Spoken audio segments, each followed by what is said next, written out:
Euzu billahi mineşşeytanirracim. Bismillahirrahmanirrahim. Elhamdülillah ve salatu ve selamu ala Resulillah.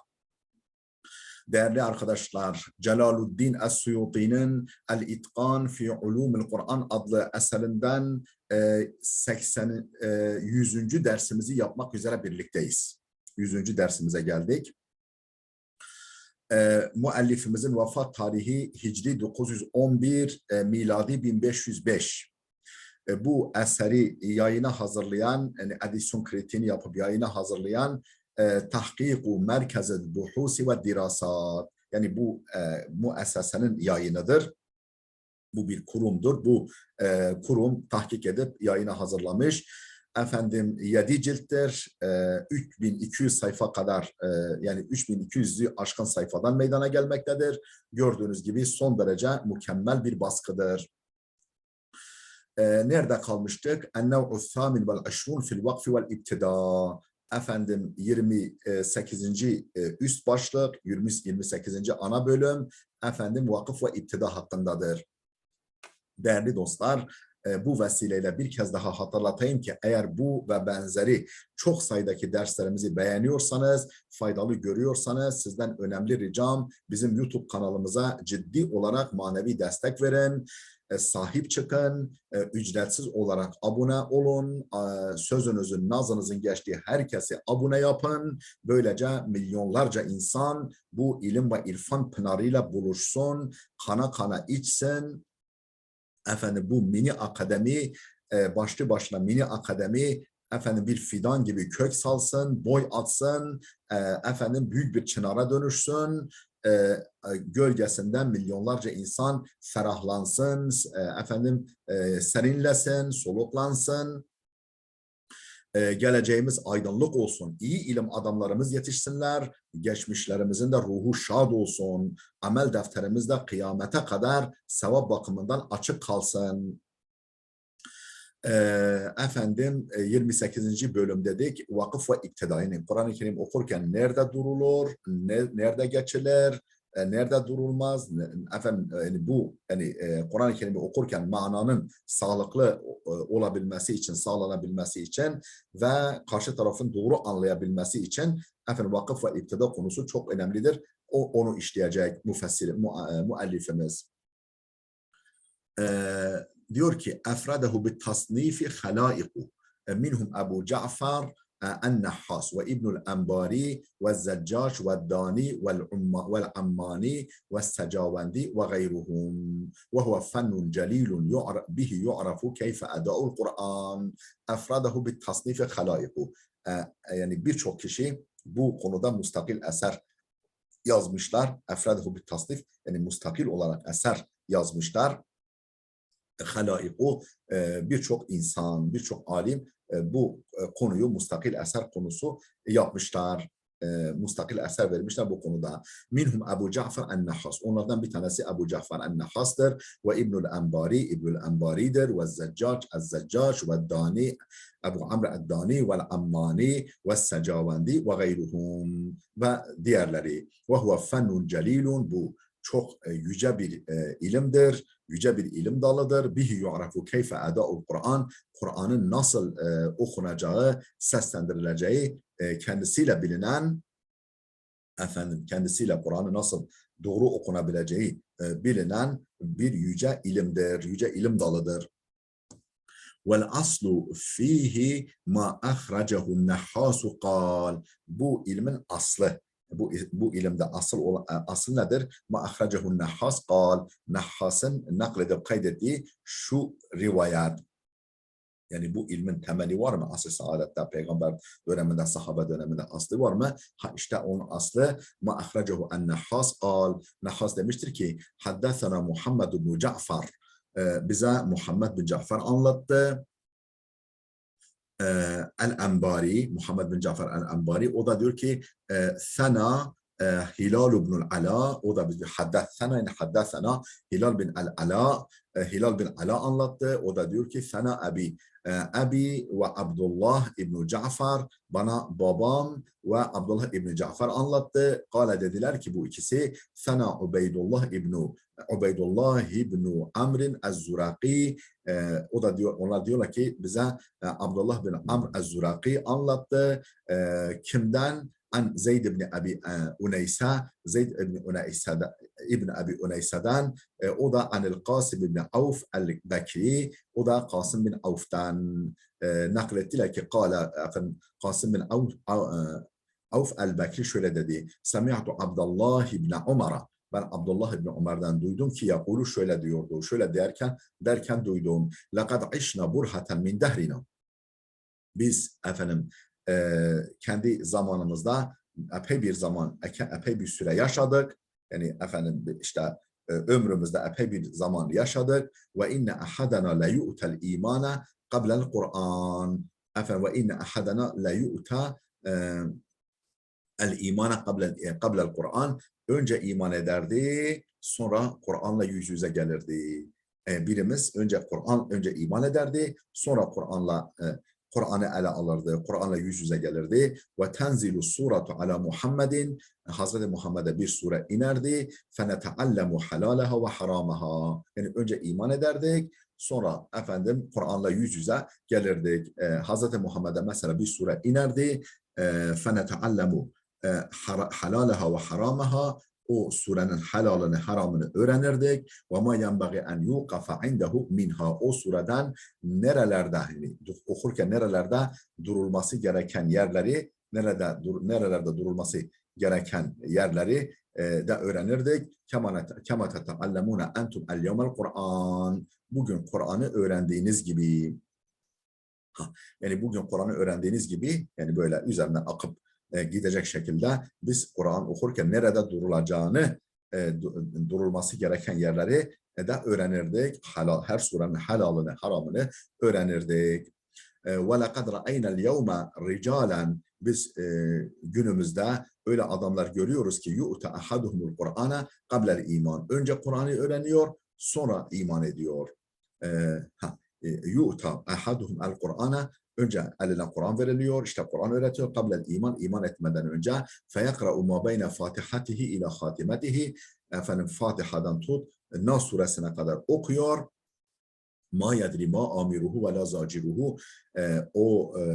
Yani emredici ayetleri, men edici ayetleri nedir bilemiyor. Yani hangi ayetler ona bazı şeyler emrediyor, hangi ayetler onu bazı şeylerden men ediyor. Bunu bilemeden Fatiha'dan Nas suresine kadar okuyor. Ve la ma yenbagi en yuqafa indehu minhu. Ve Kur'an'dan nerede durulması gereken yerleri de bilmiyor. Yani okurken nerede, hangi noktada, hangi kelime üzerine durulacak, nerede geçilecek onu bilmiyor. Efendim önceki sayfamızın dipnotlarını okuyalım.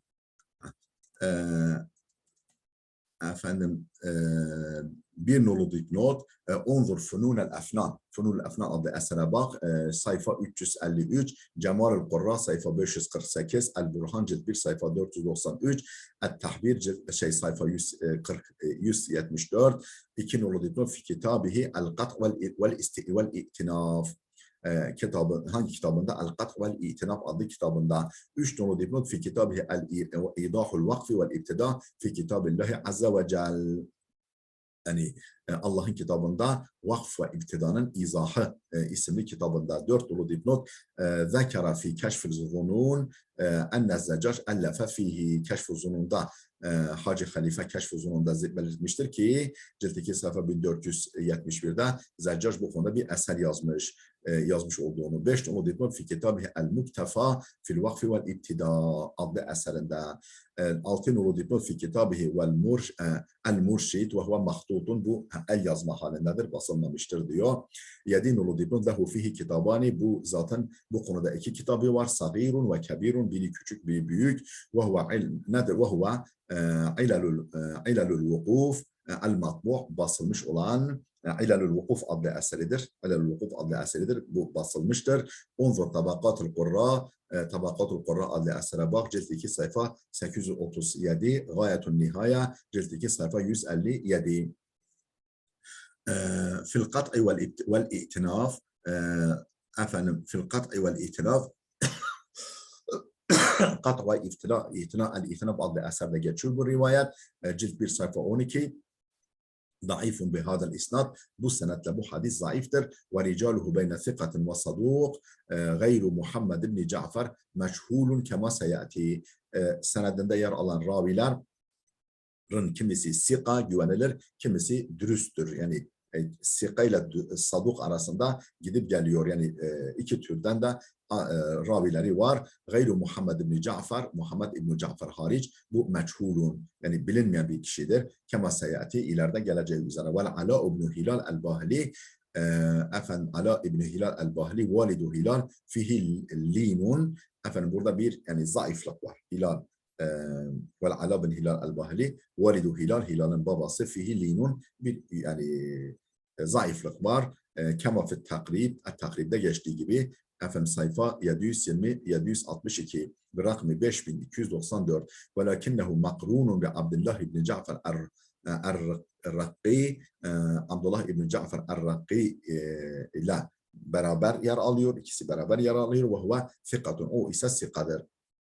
والقاسم بن عوف الشيباني البكري Kasım bin Avf el-Şeybani el-Bekri mütekellemun fihi ayda hakkında ileri geri konuşulmuş bir kimsedir. Ve kâlel Hafız İbn Hacer, Hafız İbn Hacer demiştir ki sadukun bir efendim yughribu kathiran sadukun yağrubu kathiran yağrubu kathiran yani saduktur ama çok yanılıyor. Kema fit takrib el-Takrib adlı eserinde geçtiği gibi sayfa 793 bir rakmi 5510 ve Muhammed ibn Cafer el-Enbari Muhammed ibn Cafer el-Enbari terceme lehul Hatib fi tarihi Bağdat Hatib Bağdadi Tarihi Bağdat adlı eserinde onun biyografisini vermiş. Cilt 2 sayfa 134 ve lem yezkur fihi cerhan ve la ta'dilen efendim onun hakkında ne bir cerh ne bir ta'dilde bulunmamış. Yani ne efendim güvenilir demiş ne de güvenilmez dememiş.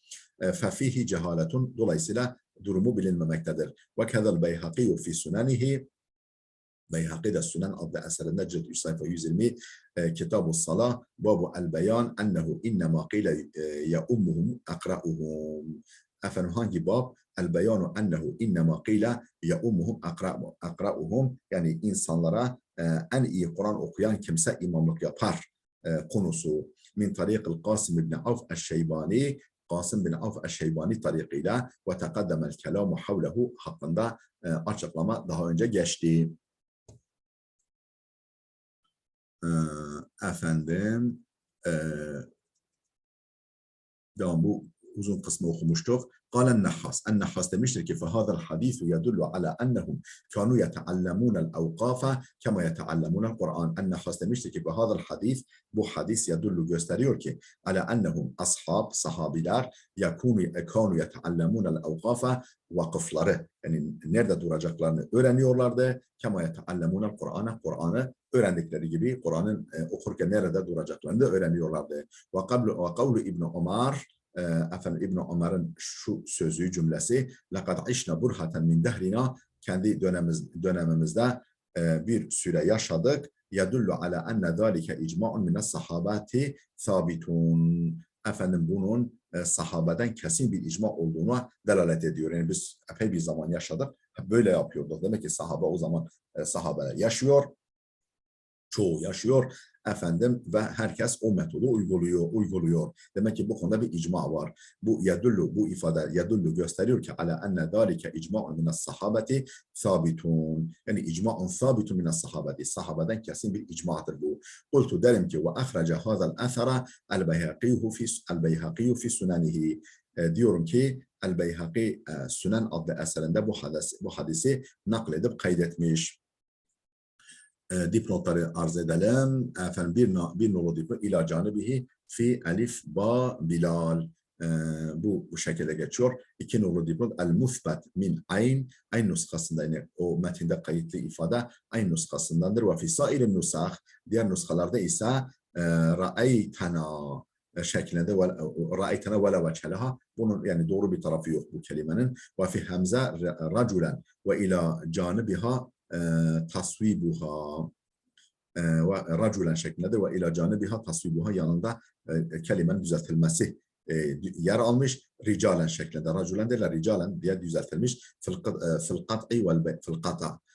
Beyhaqi ra'aytul yevme ricalen. Beyhaqi'de ra'aytul yevme ricalen diye yer almış Beyhaqi'de.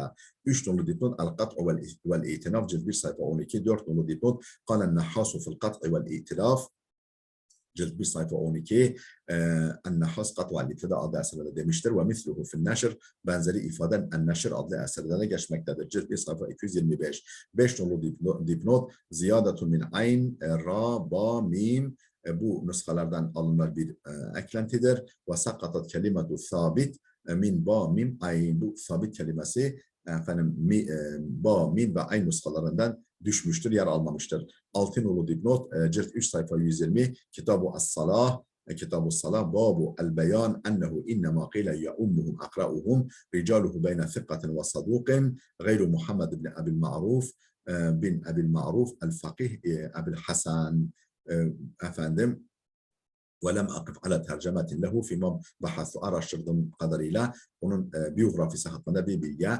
rastlamadım. Diyor ki efendim ricaluhu beyne thiqat bu hadisin ravileri sika ve saduk arasında gidip geliyor. Yani kimisi sika güvenilir, kimisi saduktur. Muhammed bin Abil Ma'ruf el-Fakih hariç, Abul Hasan bu zat hariç ben diyor bunun biyografisine rastlamadım.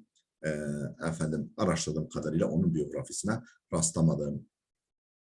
Ve an Ali'in fi kavlihi Teala Hazreti Ali'den nakledilmiş şu ayet-i kerime hakkında وَرَتِّلِ الْقُرْآنَ تَرْتِيلًا Müzzemmil suresi 4. ayet kâle demiştir ki Hazreti Ali et-tertilu tecvidul hurufi ve ma'rifatul vukuf.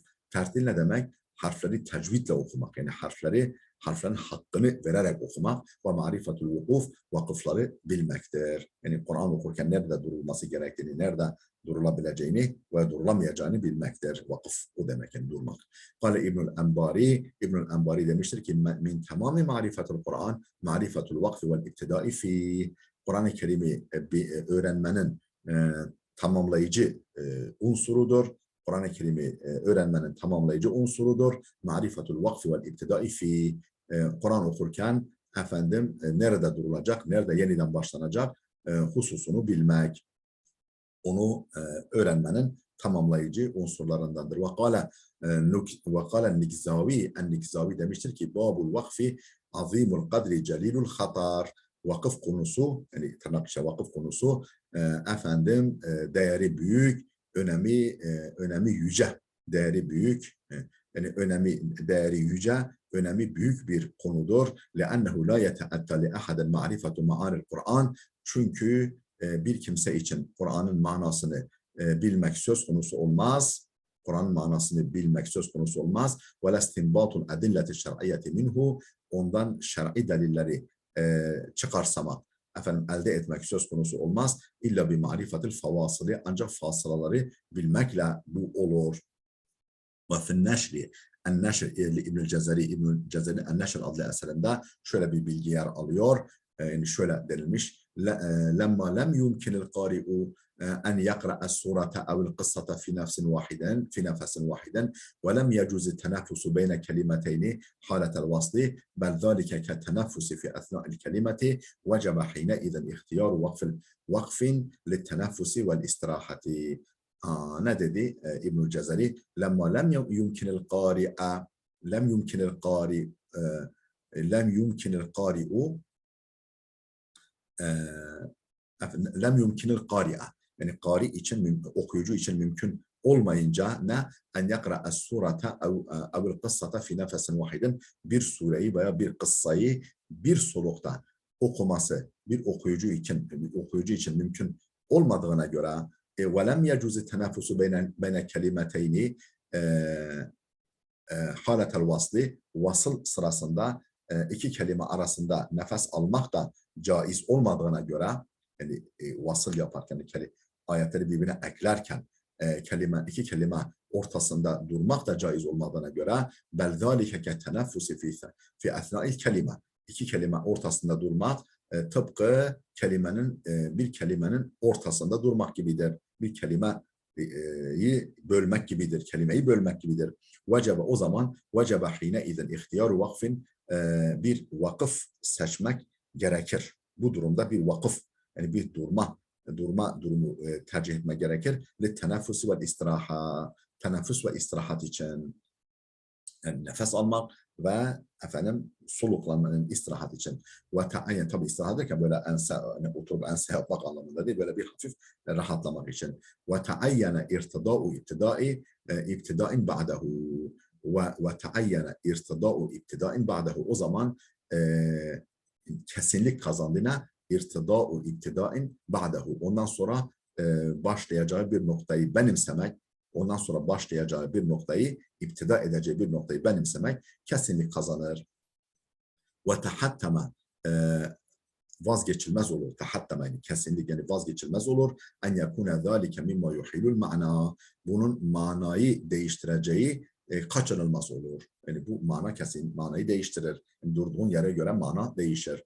Ve tahattama kesinlik kazanır. En la yakune zâlike özür dilerim. Ve tahattama kesinlik kazanır. En la yakune zâlike mimma yuhilul ma'na. Bunun manayı değiştirmemesi kesinlik kazanır. Yani artık kesinlikle o manayı değiştirmemesi lazım. Durduğun yer. وَلَا يُخِلُّ بِالْفَهْمِ anlamayı da bozmaması gerekir. اِذْ بِذَٰلِكَ يَظْهَرُ الْاِعْجَازِ çünkü anlamayla ve manayla i'caz ortaya çıkar. Kur'an-ı Kerim'in mucizeliği onun anlaşılması ve manasıyla ortaya çıkar. Ve yahsulul kasdu amacı bununla hasıl olur. Yani ne amaçladığı amacı, ne kastettiği bununla hasıl olur. وَلِذَٰلِكَ حَضَّ الْاَئِمَّةُ عَلَى تَعَلُّمِهِ وَمَعْرِفَتِهِ bunun için alimler, büyük alimler Kur'an-ı Kerim, daha doğrusu bu vakfı öğrenmeyi ve bilmeye teşvik etmişler. Ve haddal a'immetu yani büyük alimler, üstadlar teşvik etmişler ala taallumihi, taallumul vakfi ve marifetihi öğrenmeyi ve bilmeyi teşvik etmişler. Ve fi kelami Ali'nin Hazreti Ali'nin sözünde, yukarıdaki sözünde delilun ala vücubi zalik bunun vacip olduğuna, zorunlu olduğuna bir delil vardır. Ve fi kelami İbni Umar İbn Umar'ın sözünde burhanun ala enne taallumehu icma'un mine's sahabe. İbn Umar'ın kelamında da bir delil var ki enne taallumul vakfi icma'un mine's sahabe sahabeden bir icmadır. Sahabenin bir ittifakıdır. Onun öğrenilmesi, vakfın öğrenilmesi sahabenin icmaıdır. Yani öğrenilmesi gereği anlamında. Ve sahha bel tevatara indena taallumuhu vel i'tina'u bihi mine's selefis salih ki Ebi Cafer bin Yazid el-Qa'qa ve sahha yani sahihlik kazanmış, sahihlik yani sahihtir ve bel tevatara hatta mutavatir olmuş.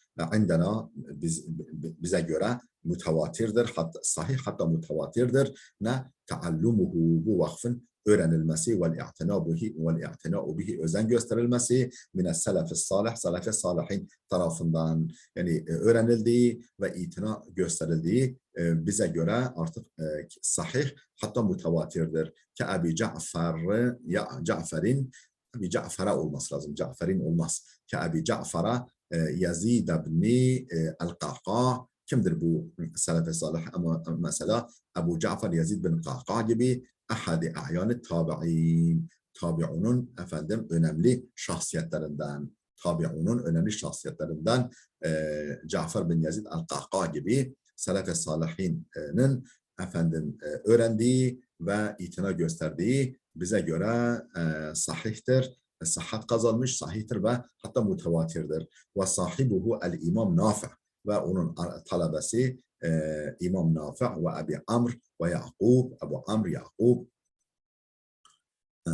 Amr ve Yaqub ve Asım ve gayrihim minel e'imme ve diğer üstadlar ve kelamuhum fi zalike ma'rufun onların bu konudaki sözleri bilinmektedir ve nususuhum aleyhi meşhuratun fil kutub onların bu konuya yaptıkları vurgu nususuhum, yani açık ifadeleri, açık vurguları aleyhi, bu konu üzerindeki açık vurguları meşhuratun fil kutub, kitaplarda meşhurdur.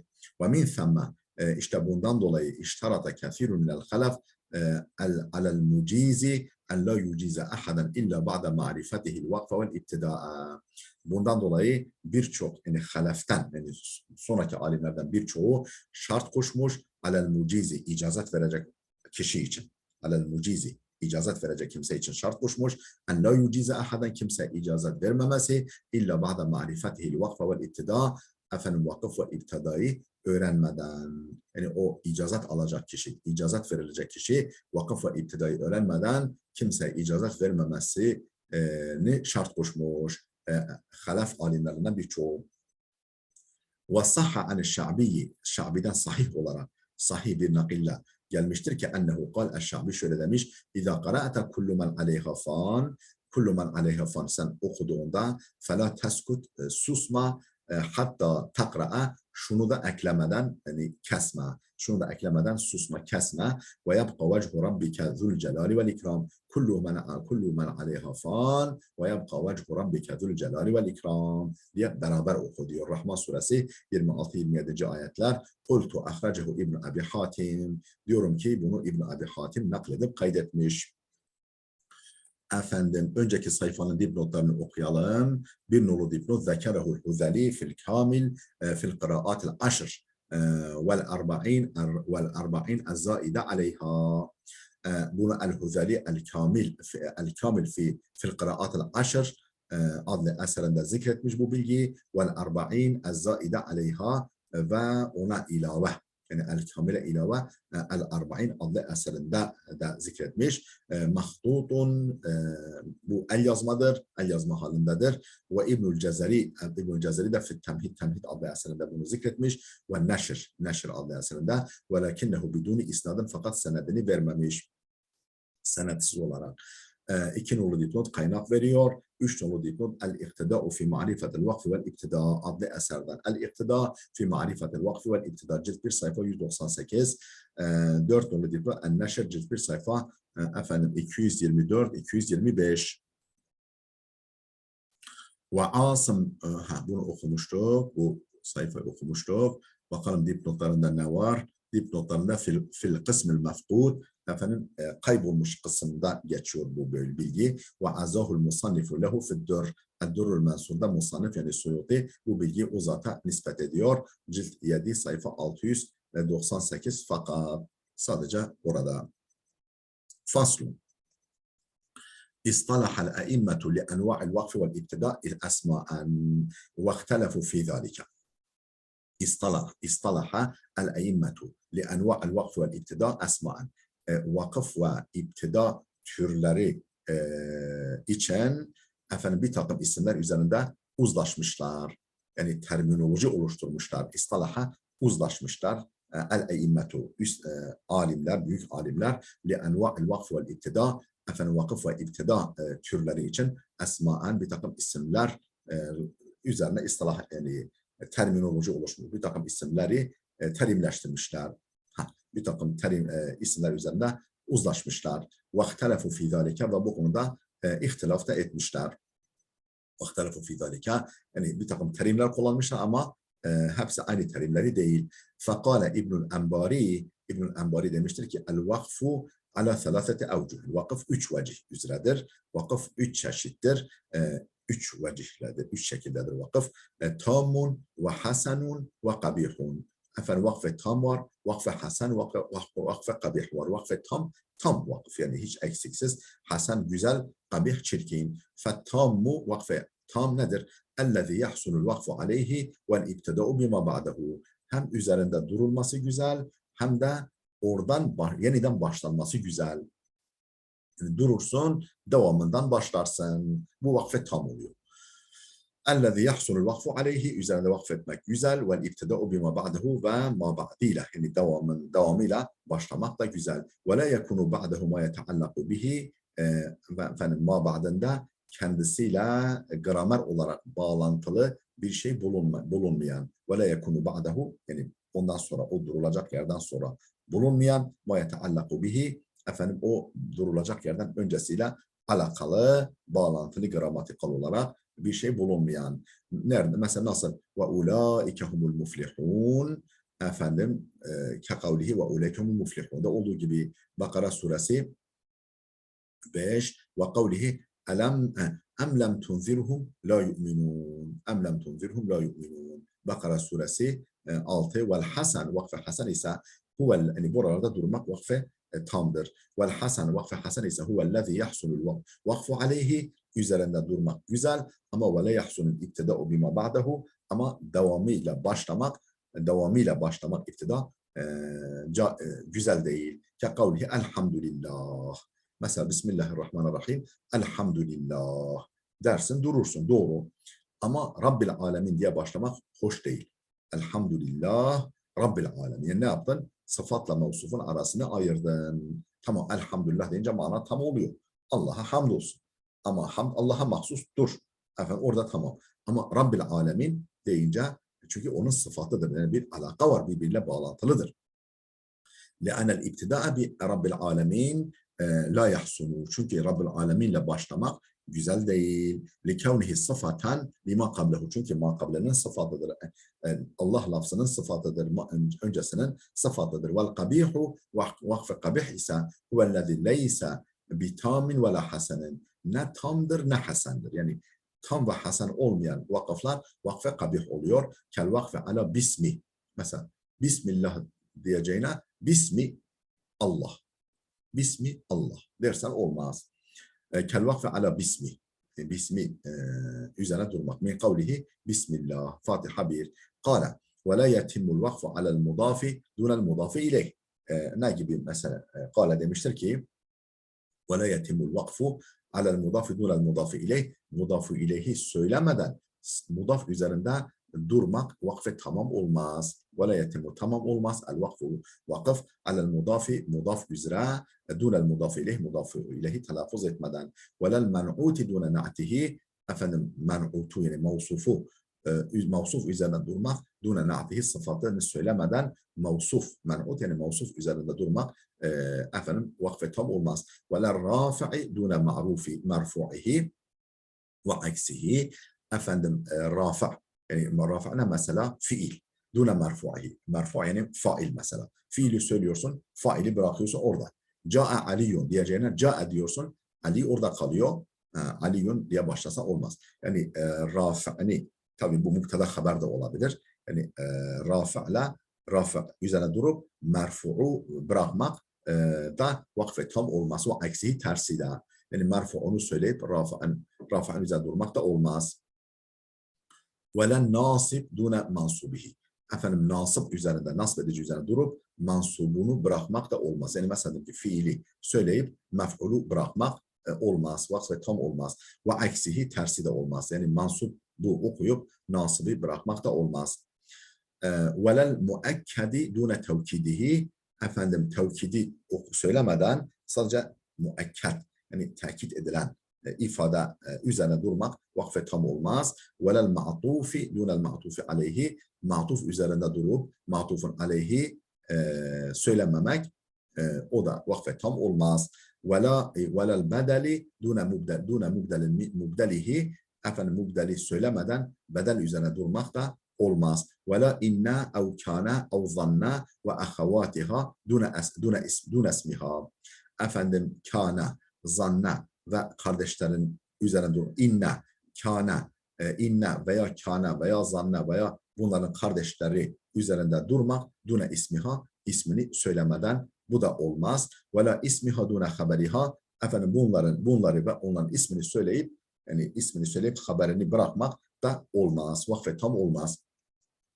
Velel mustasna minhu dunel istisna, mustasna minhi söyleyip durmak, istisnayı söylememek olmaz. Velel mevsuli dune salatihi, isme mevsulu söyleyip salat cümlesini söylememek olmaz. İsmiyen ev harfiyen, bu salat cümlesi ister isim olsun, ister harf olsun. Salat cümlesi ister ismiye olsun, ister harf olsun. Yani ne demek harf olsun? İsmiyen ev harfiyen. ولا الموصول دون صلة اسمية أو حرفية. يعني مثلا الذي في الدار Orada harfidir, yani edat var. Velel fi'li dune masdarihi velel fi'li dune masdarihi vela harfin dune muteallakihi. Efendim velel fi'li dune masdarihi. Yani mastar dediği mef'ulü mutlaki değerli dostlar. Fiil üzerine durmak mef'ulü mutlakını söylemeden. Mastar dediği yani fiil ve mastar derken mef'ulü mutlakını kastediyor. Ve la harfin dune muteallakihi, efendim bir harfi söyleyip muteallakını söylemeden. Efendim yani bil kalemi ketebtu mesela. Bil kalemi ketebtu. Bakın bil kalemi ketebtuya muteallıktır. Bil kalemi diyorsun, duruyorsun. Ketebtu orada kalıyor, olmaz. Harf dedi yani harf-i cer, edat yani. Dune muteallakihi ve la şartın dune cezaihi, şart üzerinde durup cevabını bırakmak da olmaz. Çok güzel anlattı gerçekten. Allah razı olsun. Efendim dipnotlarımızı okuyalım. İki dipnotumuz var. İkisi de kaynak veriyor. El-İdah cildi 149, El-İdah cildi sayfa 116. Efendim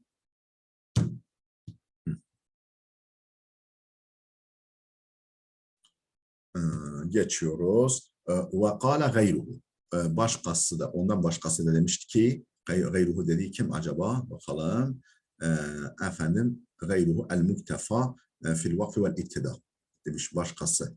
Yani önceki kaynağın dışındaki, yani ondan başka birisi demiş ki el-vakfu yankasimu ila arba'ati aksamı. Vakıf dört kısma ayrılır. Bak bu önceki üçe ayırdı. Burada dört kısma ayrılır dedi. Tammin, muhtarin ve kafin, caizin. Tammin, muhtarin, kafin, caizin, hasenin, mefhumin, kabihin, metruk. Tam, muhtar. Vakfe tam ve tercih edilen. Tam, muhtar. Tercih edilen demek.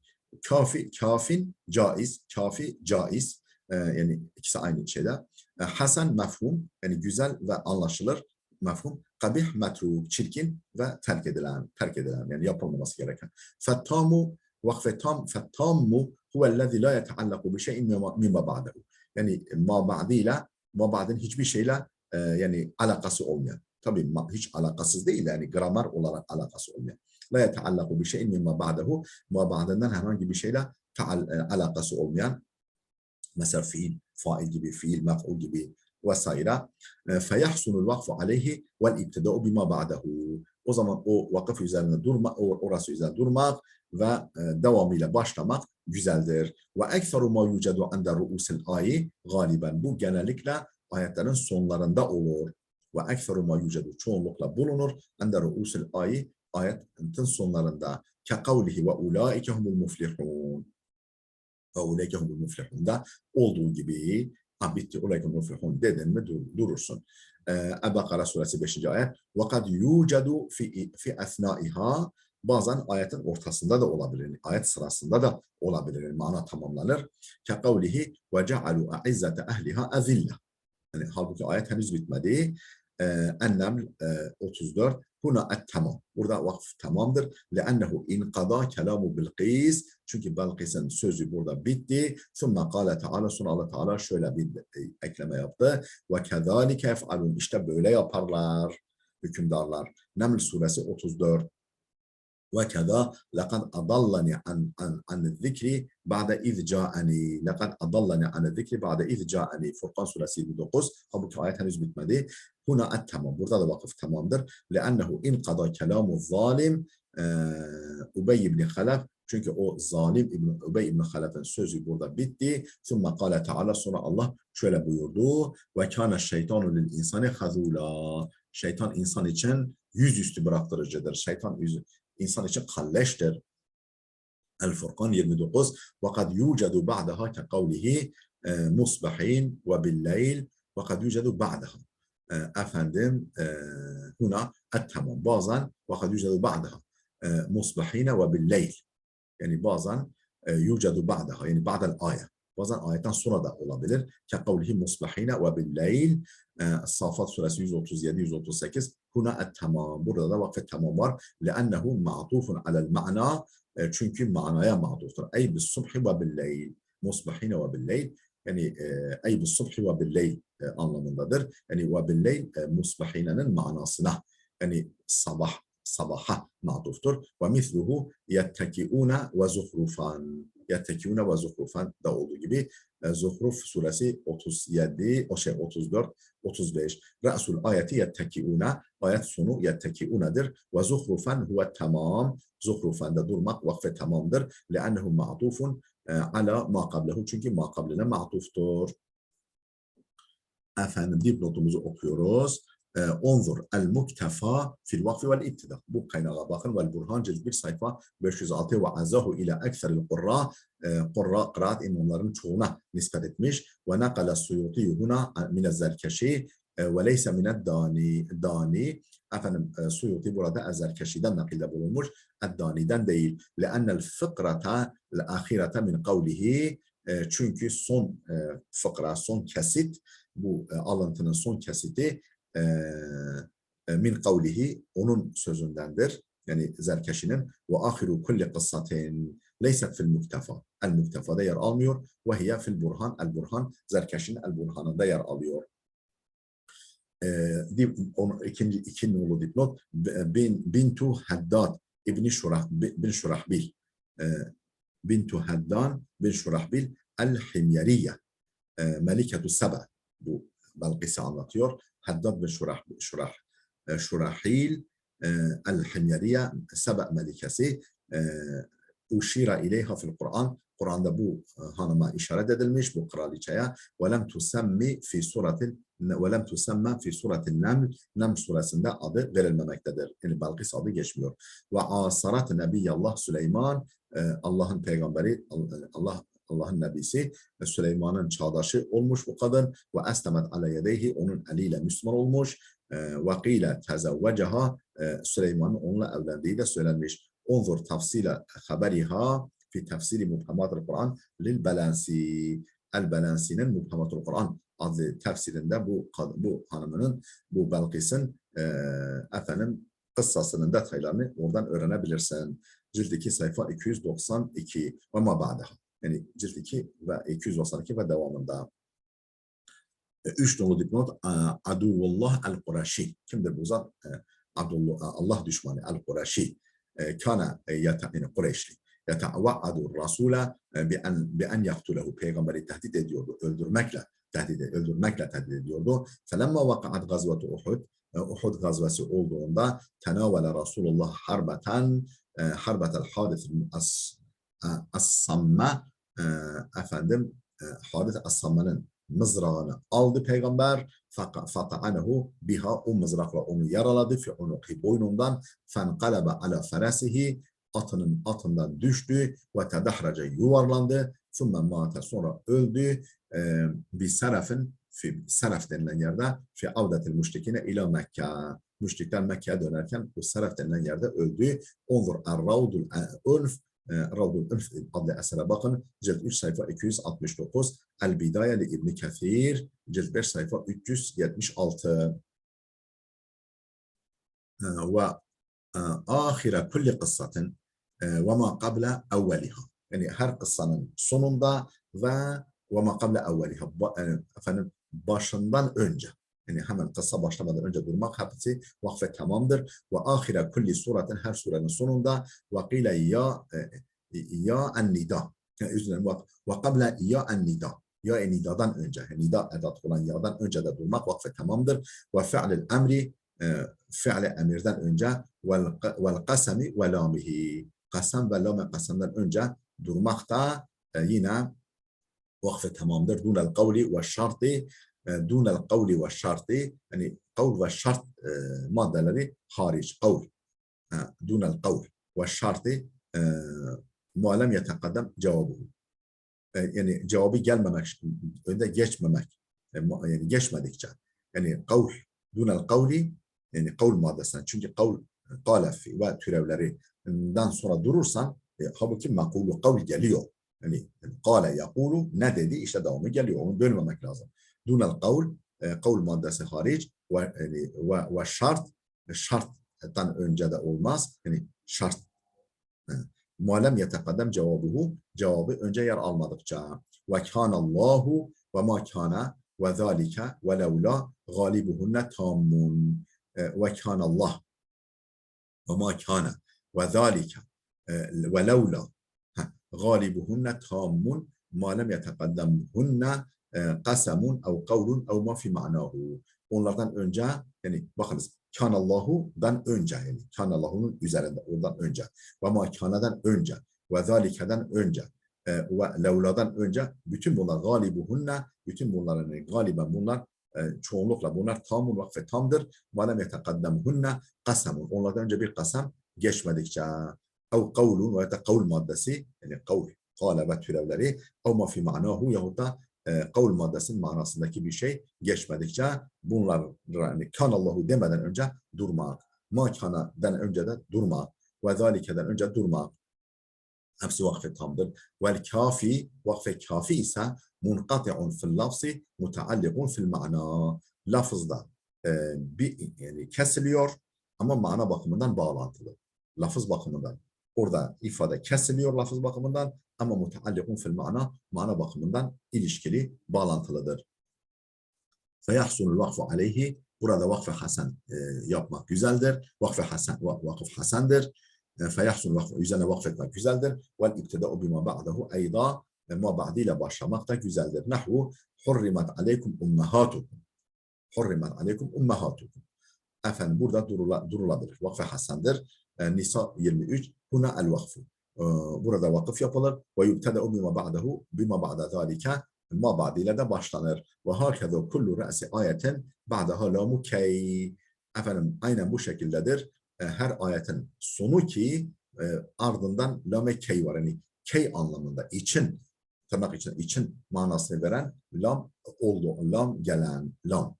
Ama için manasında. Ve hakeza kullu re'si ayetin, her ayetin sonu ki yani her ayetin sonunda durulabilir. Ba'daha lamu key ama arkasından lame key var. Yani key yani için anlamına gelen lam var. Ve illa bir mana lakin.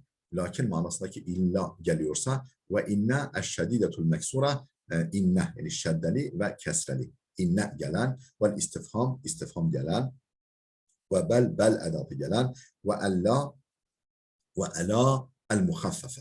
Ela gelen ve sin ve sevfe littehdidi tehdid için gelen sin ve sevfe yer alan ve ni'me ve bi'sa ve keyla ma lem yeteqaddemhunne kavlun ev kasemun. Bunlardan önce bir kavl maddesi ve da kasem geçmedikçe bunlardan önce durmak vakfe hasendir. Vakfe kafidir. Özür vakfe kafidir. Vakfe kafidir. Vakfe hasen ise huvellezî yahsunul vakfu aleyhi yani üzerinde durmak güzeldir. Ve la yahsunul ibtida'u bima ba'du. Fakat ma ba'diyle yani devamıyla başlamak, söze başlamak güzel değil. Ke elhamdülillah elhamdülillah durursun tamam durursun ama Rabbil alemin diye başlayamazsın. Elhamdülillah duracaksan elhamdülillahi Rabbil alemin yeniden önceden almak lazım. Fatiha suresi 2. ayet. Vel kabihu vakfe kabih ise huvellezî la yufhamu minhul muradu ke elhamd. Ve yani durduğun zaman bir mana çıkmıyor. Mesela elhamd desen lillahi demen lazım ki mana tamam olsun. Vel kabih vakfe kabih huvellezî la yufhamu minhul murad. Yani o vakıf yapıldığı takdirde murat anlaşılmıyor. Maksat anlaşılmıyor. Ke elhamd. Mesela elhamd dedin durdun olmaz. Ve akbahu minhu bundan daha da çirkini ve akbahu minhu el vakfu ala laqad keferellezine qalu. Efendim laqad keferellezine qalu diye durmak daha da çirkindir. Ve yebtedi abi innallahu huvel mesih ibn Meryem. Bak yani laqad keferellezine qalu innallahu huvel mesih ibn Meryem. Yani bakınız mana nasıl oluyor? Efendim kesinlikle şöyle diyenler kafir olmuşlardır. Mesih oğlu, Meryem oğlu Mesih haşa Allah'tır. Allah Meryem oğlu Mesih'tir diyenler kafir olmuştur. Şimdi sen ne diyorsun? Diyorsun ki لَقَدْ كَفَرَ الَّذ۪ينَ قَالُوا diyenler kafir olmuştur. Duruyorsun. Sonra diyorsun ki اِنَّ اللّٰهُ وَالْمَسِحُ بْنُ Meryem. Hiç şüphesiz Allah Mesih oğlu Meryem oğlu Mesih'tir. Haşa sanki sen böyle hükmetmiş oluyorsun yani. Sanki sen böyle hükmettin gibi oluyor. Maide suresi 17. لَأَنَّ الْمَعْنَى مُسْتَحِيلٌ بِهَذَا الْاِبْتِدَى. Çünkü bu iktidayla mana bozuk çıkıyor. Müstahil yani imkansız. وَمَنْ تَعَمَّدَهُ kim bunu kasıtlı yaparsa وَقَسَدَ مَعْنَهُ kim bunu kastan, amden yaparsa ve bunun manası hedeflerse fakat kefer kesinlikle kafir olmuştur. Ve misluhu fil vakfi febuhitellezî kafar. Vallahu. Efendim bu da öyle. Fil vakfi febuhitellezî kafar. Efendim o febuhitellezî kafar vallahu. Burada durdun mu? Yani o kafir olan kişi apışıp kaldı. Haşa Allah'ta. Yani o kafir apışıp kaldı. Yani susup kaldı. Efendim Allah'ta. Bu da yine adamı kafir eder. Bakara suresi 258 felaha en nisfu ve li ebeveyhi. Burada da yine felaha ve nisfu ve li ebeveyhi. Bak bunu. Yani yarısı ona, yarısı babasına. Nisa suresi 11 burada da mana bozuk çıkıyor. Orada durulmaz. Bir nolu dipnot. Ey ve kad yucedu tammu ahire kulli kıssatin. Yani her kıssanın sonunda efendim bazen vakfe tam olur. Vakat yücedu bulunur et-tam vakfe tam ahire kulli kıssatin her kıssanın sonunda. İki nolu. Ey la yucedu tammu alel kavli illa ba'da zikri makulihi. Yani kavl maddesi, yani kavl ve türevleri üzerinde sonunda durulmaz. Makulunu zikretmeden, yani makulunu zikretmeden. Ve keda şart üzerinde durulmaz. Cevabını zikretmeden. 3 nolu dipnot. Unzur el-Burhan cilt 1 sayfa 507 ve aslul kelam liddani fil muktefa. Bu kelamın aslı Dani'ye aittir. El-Muktefa adlı eserinde Zerkeşi de oradan almış demek istiyor. Sayfa 143. Ve akbahu min hâzâ. Bundan da daha da çirkini el-vakfu alel menfiyyi duna harfil icabi min nahvihi la ilahe illallah demeden la ilahe. Hiçbir ilah yoktur. Yani onu olumluya çeviren illallah var. Mesela la ilahede durmak çok daha çirkin. Ve akbahu min hâzâ. Bundan daha kabih, daha çirkindir. El-vakfu alel menfiyyi olumsuzun sonunda durmak duna harfil icabi efendim olumluya dönüştüren harf söylemeden. La ilahe yani illallah'ı söylemeden la ilahe üzerine durmak çok daha çirkindir. Mesela min nahvi la ilahe illallah'ta olduğu gibi illallah la ilahe'de durmak mesela. Muhammed suresi 19 ve ma arsalnake illa mubeşşir ve ma arsalnake biz seni göndermedik. Burada durdun mu? Burada durdun mu? Yani ya Muhammed biz seni elçi olarak göndermedik olur.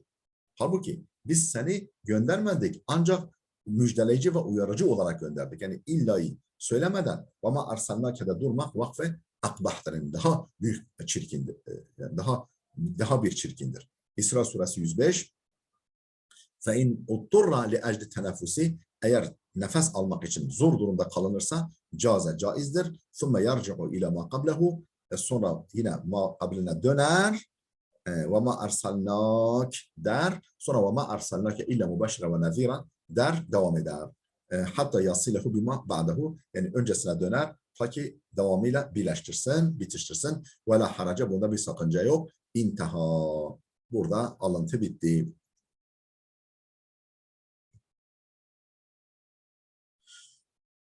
Efendim, Kâle es-Secavendi.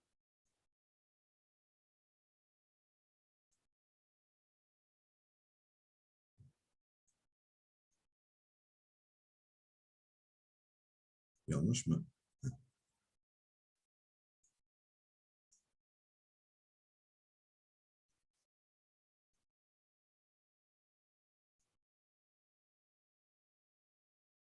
Sayfamız kaydı yanlışlıklar değerli dostlar.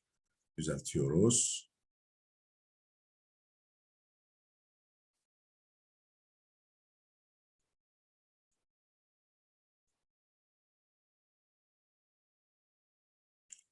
Ve kâle es-Secavendi. Buradayız. Ve kâle es-Secavendi. Es-Secavendi demiştir ki el-vakfu ala 5 meratibe. Vakıf 5 mertebe üzeredir. 5 derecedir vakıf. 5 mertebe, 5 derecedir. Lazimen ve mutlakın ve caizin ve mucavvezin livaçin ve murahhasın darureten bunlar.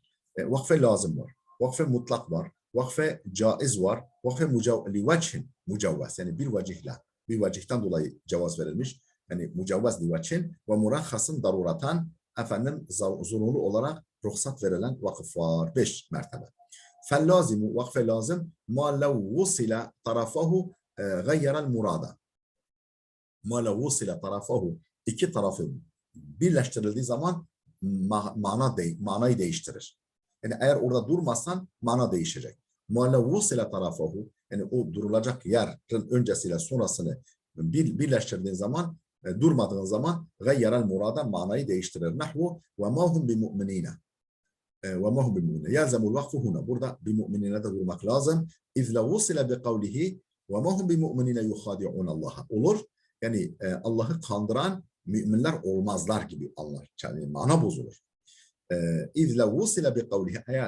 Çünkü eğer yuhadi'una ile bitiştirirsen, orada durmazsan, tuvhime ennel cümlete sıfatun li kavlihi bi mu'minine yuhadi'un Allah cümlesinin bi mu'minin kelimesine, nekre olan bu kelimeye sıfat olduğu sanılır. Bakara suresi 8-9. ayetler. Fentefel khida'u anhum فانتفى الخداع عنهم وتقرر الإيمان خالصا عن الخداع كما تقول ما هو بمؤمن يخادع فانتفى الخداع عنهم. O zaman kandırıcılık onlardan nefyedilir.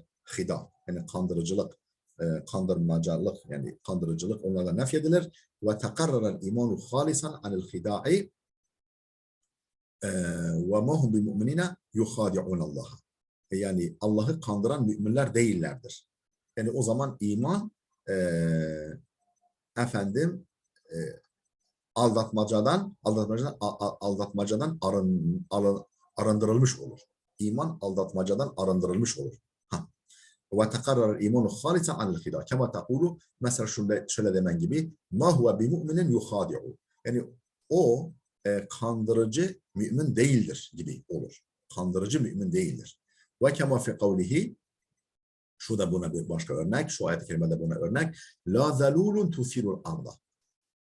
Burada dursan mesela Bakara 71. Fe inne cümlete tusiru cümlesi sıfatun li zalul. Zalul kelimesinin sıfatıdır.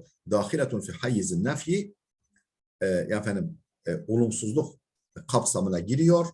Dahiletun fi hayyizin nefyi, olumsuzluk kapsamına dahildir. Ey leyset zalulen musireten lil ardı. Yani la zalul orada duramazsın.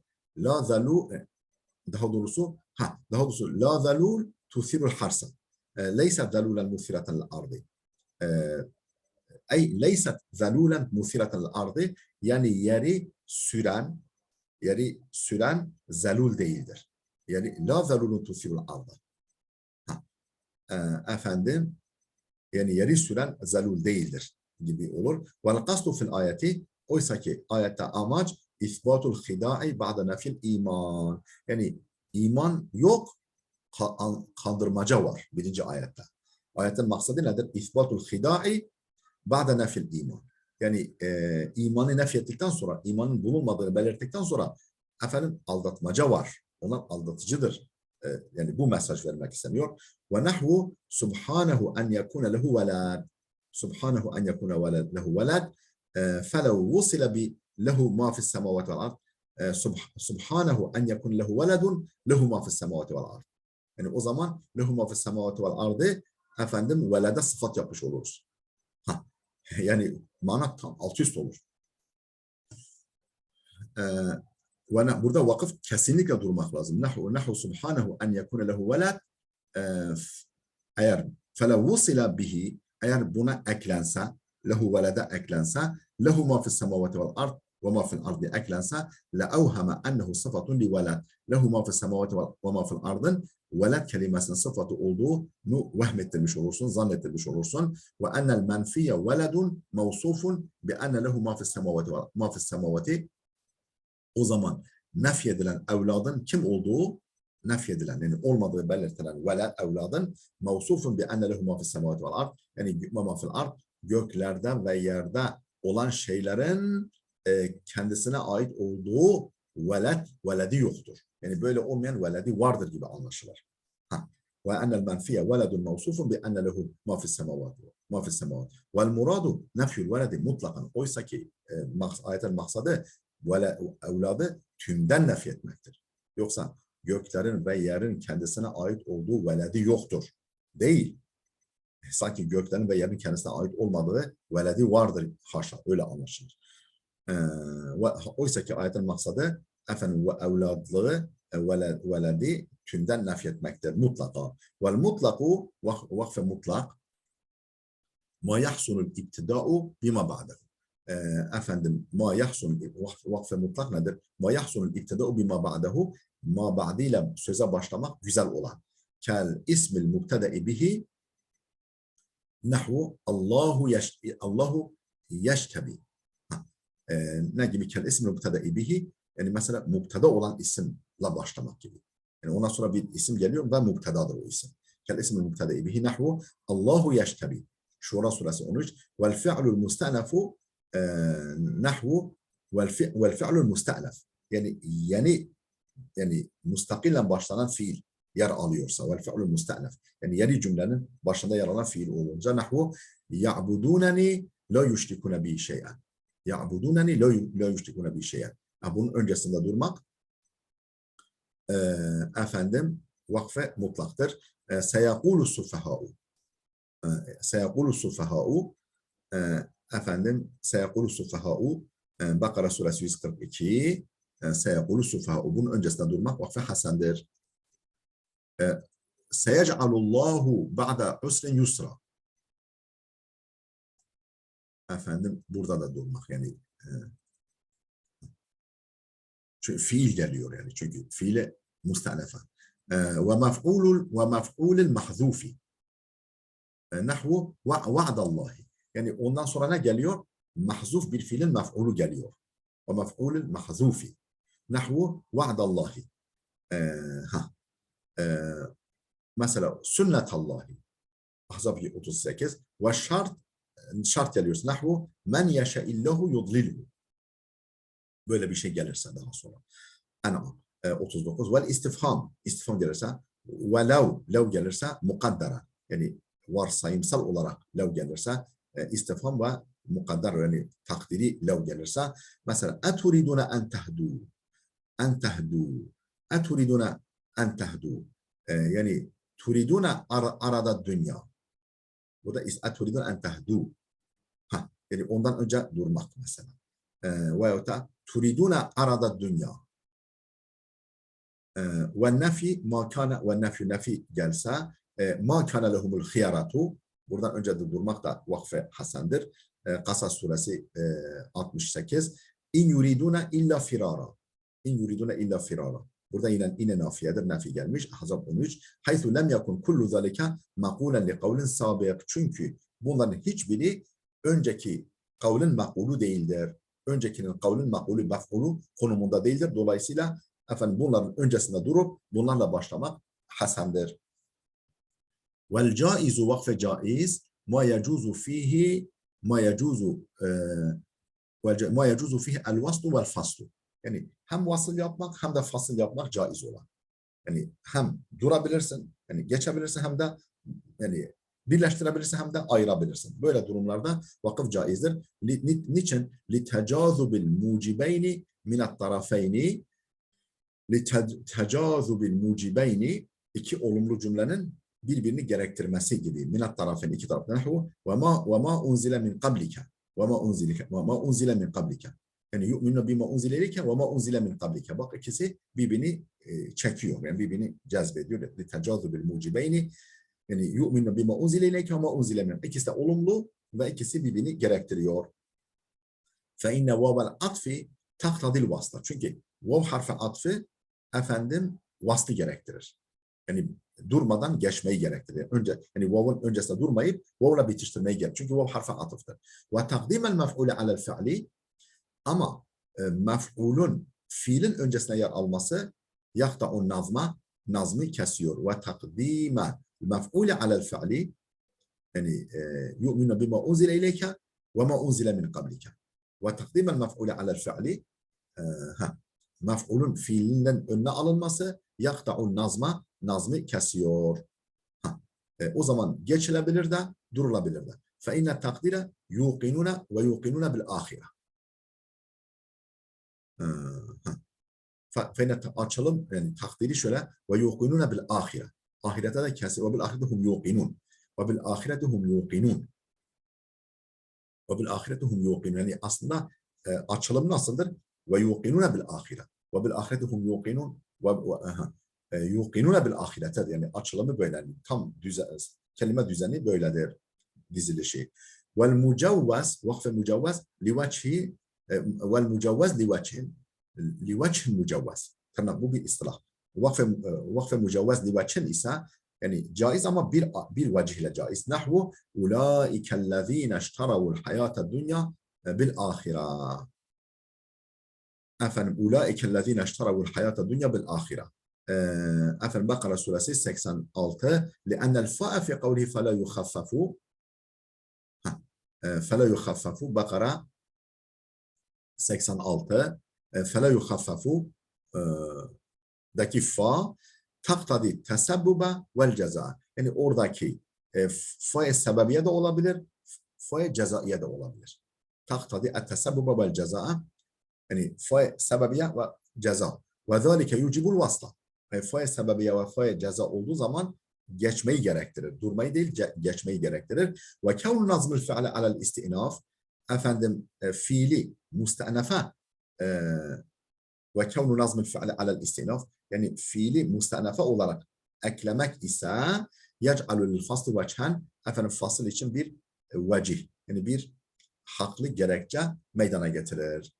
Ve kevn nazmül fi'li alel istinaf, o fiili istinaf müstenefe olarak eklersen oraya, yani orada bulunduğunu söylersen yec'alul lil fasli veçhen, orada fasıl için fasıl, yani durup ondan sonra başlamak, iki parça birbirinden ayırmak için bir vecih olur, yani bir haklı gerekçe olur.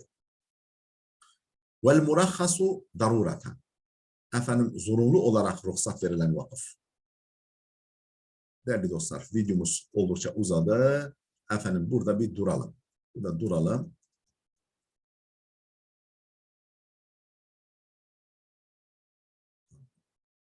Ve bu sayfayı bitirelim. Vel murahhasu darureten. Zorunlu olarak ruhsat verilen. Nasıl, nerede oluyor bu? Ma la yestagni ma ba'dahu amma qablahu. Yani ma ba'di ma qablinden müstagni olmayan yerler. Ma ba'di ma qablinden müstagni.